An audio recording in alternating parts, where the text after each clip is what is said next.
All right, just a quick video as a, I guess, sort of a warning as well.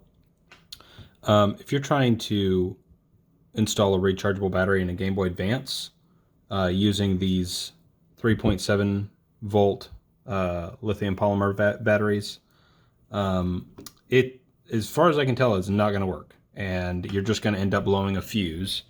I've bridged this fuse right here with this piece of wire.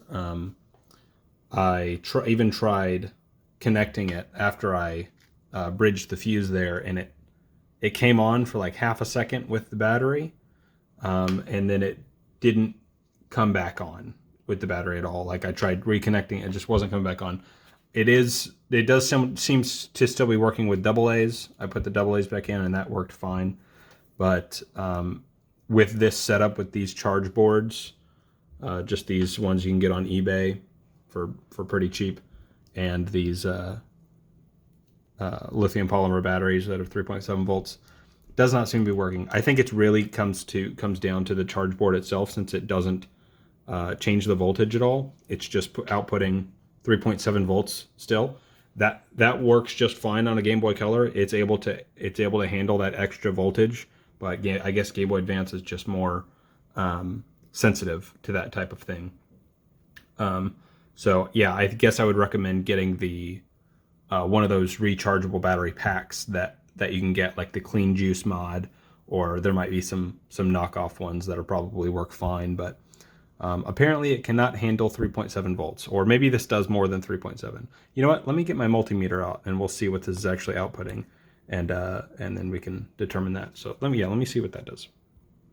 All right, yeah, I tested it. It's getting 3.7, 3.8 volts about. So yeah, it just, for whatever reason, the Game Boy Advance doesn't want to handle that. It blew the fuse. I luckily had just replaced the fuse on this one, so, and I have an extra one as well, so I can just swap that in and it should be fine. But yeah, just be aware if you're trying to do a similar mod like you can do on the Game Boy Color or the Game Boy Pocket. Even you can use the 3.7 volt lithium polymer ones, and it works fine on those, but not on this one.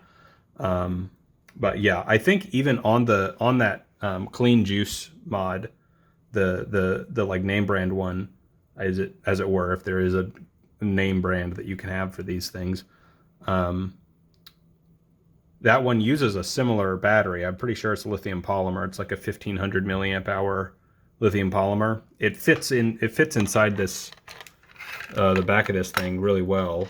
Let's see if I can get this. Sorry, it's a bit awkward here. See, it fits in there perfectly, and if I could have gotten this in here, I could have just kind of stuck it in place and kind of charged at the bottom, and that would have worked well. But I don't know. I guess these cheap little charge boards don't want to work. Okay, so I was curious about the voltage and how much output these battery packs would have. So I pulled this one up on retromodding, and if I go check the specs, you can see down here it says, let's see, battery voltage when fully charged 4.2. So I'm not sure what the deal is with this one and this battery here. It just doesn't want to work, even though it's only getting like 3.7 or 3.8 volts.